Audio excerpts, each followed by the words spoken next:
По споредни патеки на пекол Жешко и на мраз поминал 20-годишниот бегалец од Пакистан на пат до Македонија. Лицето и името не сака да ги покаже јавно, но јавно проговори за голготата која тој и илјадници други бегалци ја минуваат откако ги напуштиле своите домови. Патот беше премногу тежок, со криумчари се соочувавме со разни проблеми.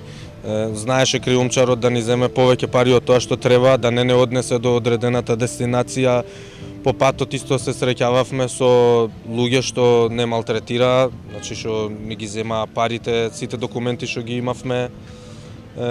Проблем со храна, значи проблем со климата, знаело да биде многу ладно. Веќе 6 месеци младиот пакистанец го чека одговорот на државата за поднесеното барање за азил. Назад не се враќа, напред не сака да продолжи. Својата иднина решил да ја гради во Македонија. Пред 6 месеци поднесов документи за азил и се уште чекам за одговор.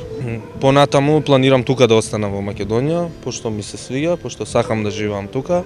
Во моментов, пакистанецот е сместен во прифатниот центар за бегалци во Визбегово, заедно со уште неколкумина кои ја делат неговата судбина.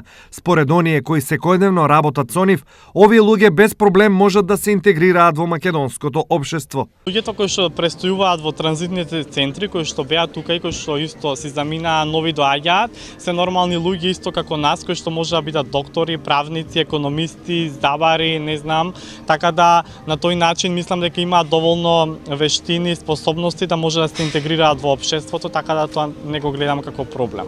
Во просек годишно во Македонија се поднесуваат околу 1200 до 1800 барања за азил. По години, во 2013 биле поднесени 1353 барања, во 2014 1283, а во 2015 година 1896 барања. Во исто време државата во 2013 година доделила статуси на субсидијарна заштита на еден барател. Во 2014 се доделени 12 статуси, од кои еден за бегалец и 11 за субсидијарна заштита, а во 2015 година се доделени 3 статуси за бегалци. Дел од интеграцијата на бегалците беше и денешниот настан во Штип, насловен како Кафе со бегалците. Инаку е подржан од проектот на УСАИД за заштита на правата на бегалците и мигрантите, кој што се спроведува од страна на Македонското здружение на млади правници во соработка со отворена портала Страда.